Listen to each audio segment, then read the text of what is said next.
Maksud hadis yang pertama iaitu daripada Abu Abdurrahman Abdullah ibnu Umar ibnu Al-Khattab radhiyallahu anhuma. Beliau berkata, aku telah mendengar Rasulullah sallallahu alaihi wasallam bersabda, Islam itu terbina atas 5 perkara.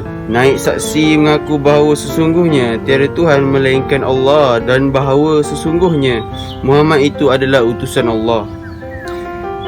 Mendirikan sembahyang, mengeluarkan zakat, mengerjakan haji ke Baitullah dan menunaikan puasa pada bulan Ramadan. Hadis riwayat Al-Imam Al-Bukhari dan Imam Al-Muslim. Hadis ini menceritakan bahawa terbinanya Islam dalam diri seseorang itu berdasarkan 5 perkara. Ini juga menunjukkan rukun-rukun Islam perlu dilakukan dengan rasa tanggungjawab, rasa ikhlas dalam diri setiap Muslim.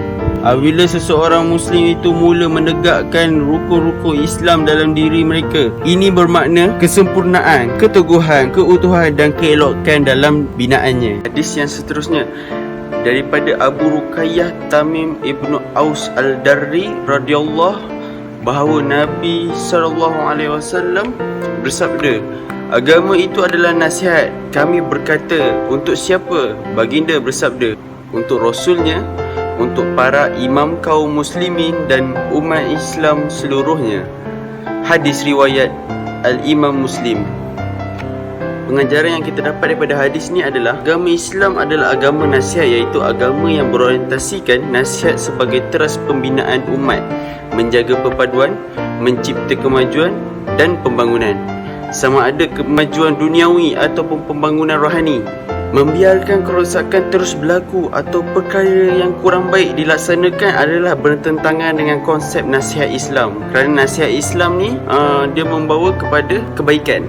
Islam juga memperuntukkan hak memberi nasihat kepada semua penganutnya tanpa mengira kedudukan dan status. Nasihat yang diberikan mestilah meliputi golongan manusia sama ada pemerintah atau rakyat. Okey, hadis yang seterusnya daripada Abu Hurairah radhiyallahu anhu, beliau berkata, Rasulullah sallallahu alaihi wasallam telah bersabda, sebahagian daripada keelokan seorang mukmin ialah meninggalkan apa yang tidak berfaedah baginya. Hadis ini adalah hadis hasan, diriwayatkan oleh Al-Tirmizi. Pengajaran yang kita dapat daripada hadis ini adalah seseorang mukmin akan dianggap elok, indah dan berakhlak tinggi apabila dia hanya melakukan perkara yang berfaedah dan meninggalkan perkara yang tidak berfaedah. Antara perkara yang tidak berguna ialah bercakap kosong, berhiburan yang melalaikan, duduk-duduk di jalanan, bertandang ke rumah orang tanpa niat menziarah ataupun tanpa ada kepentingan, suka mengambil tahu perkara yang tiada kaitan dengan dirinya, atau apa yang dikatakan dalam pepatah Melayu, menjaga tepi kain orang.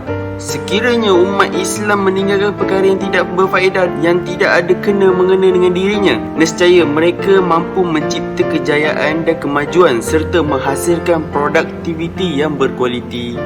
Hadis yang seterusnya daripada Abu Hamzah Anas ibnu Malik radhiyallahu anhu, khadam Rasulullah sallallahu alaihi wasallam, baginda bersabda, seseorang kamu itu tidak benar-benar beriman sehingga dia mengasihi saudaranya sebagaimana dia mengasihi dirinya sendiri. Pengajaran dalam hadis ini ialah kasih sayang dan persaudaraan adalah antara tuntutan iman. Maka iman seseorang mukmin tidak akan sempurna sekiranya dia ada menyimpan perasaan benci, dendam terhadap mana-mana saudaranya yang seagama dengannya. Semua orang Islam adalah bersaudara tanpa mengira rupa, warna kulit, bangsa dan sebarang perbezaan darjat. Okey, hadis yang seterusnya daripada Ummu Al-Mukminin Ummu Abdullah Aisyah radhiyallahu anha. Beliau berkata, Rasulullah sallallahu alaihi wasallam telah bersabda, barang siapa yang mengada-adakan sesuatu perkara dalam urusan kita ini yang bukan daripadanya, maka ia tertolak. Hadis riwayat Al-Imam Al-Bukhari dan Al-Imam Muslim. Dalam riwayat Muslim ada hadis lain yang berbunyi, barang siapa yang mengerjakan suatu amalan yang tidak ada asal usul dengan agama kita, maka ia tertolak. Dalam hadis ini telah melarang sekeras-kerasnya mengada-adakan sesuatu dalam urusan agama.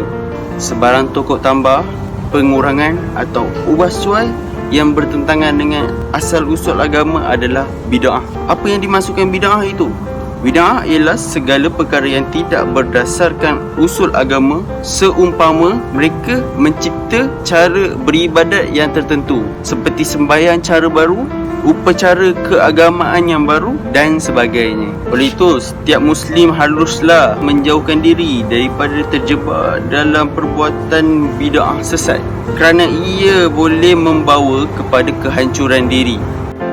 Hadis yang seterusnya daripada Abu Hurairah Abdul Rahman ibnu Sakhrin radhiyallahu, beliau berkata, aku telah mendengar Rasulullah sallallahu alaihi wasallam bersabda, apa-apa yang aku larang kamu melakukannya, maka hendaklah kamu menjauhinya, dan apa-apa yang aku perintahkan kepada kamu melakukannya, maka lakukanlah seberapa daya kamu.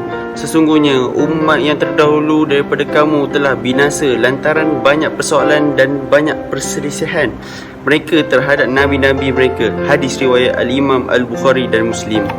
Pengajaran daripada hadis ini, seseorang Muslim itu mestilah menjauhkan sama sekali semua larangan Rasulullah SAW kerana apa yang dilarang oleh baginda pada hakikatnya adalah dilarang oleh Allah Subhanahu Wa Taala yang wajib dipatuhi. Seterusnya, perintah yang disuruh melakukan sekadar terdaya adalah perintah yang sunat.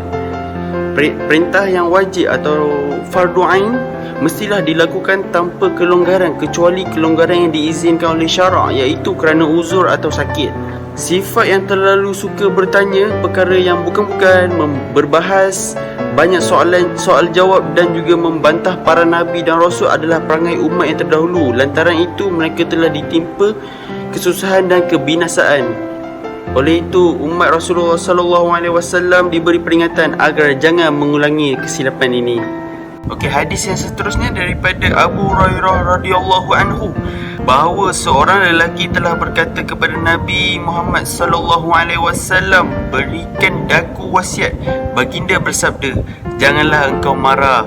Lelaki itu mengulangi soalan itu beberapa kali. Baginda tetap bersabda, janganlah engkau marah. Hadis riwayat Al-Imam Al-Bukhari. Hadis ini menerangkan betapa sifat marah itu perlu dihindari oleh setiap mukmin kerana marah itu membawa banyak keburukan terhadap diri sendiri dan juga orang lain. Seseorang yang gagah perkasa handal bukan hanya mampu beradu tenaga sahaja, tetapi ia juga mampu menahan marah. Marah yang diizinkan oleh Islam adalah ketika perasaan mahu membela kebenaran kerana Allah, tetapi marah itu mestilah mengikut tata cara yang betul dan batasan yang dibenarkan. Hadis yang seterusnya daripada Abu Muhammad Al-Hasan ibnu Ali ibnu Abu Talib radhiyallahu anhuma, cucu Rasulullah sallallahu alaihi wasallam, beliau berkata, aku telah menghafal hadis daripada Rasulullah sallallahu alaihi wasallam, tinggalkanlah apa yang meragukan engkau kepada apa yang tidak meragukan kau. Hadis riwayat Al-Tirmizi dan Al-Nasa'i. Pengajaran daripada hadis ini ialah seseorang mukmin itu tidak seharusnya melakukan sesuatu perkara yang dia sendiri merasa sangsi dan ragu-ragu. Hal ini akan menyebabkan dia terjebak dalam perkara yang kemungkinannya haram. Seterusnya, keyakinan adalah perkara asas dalam Islam.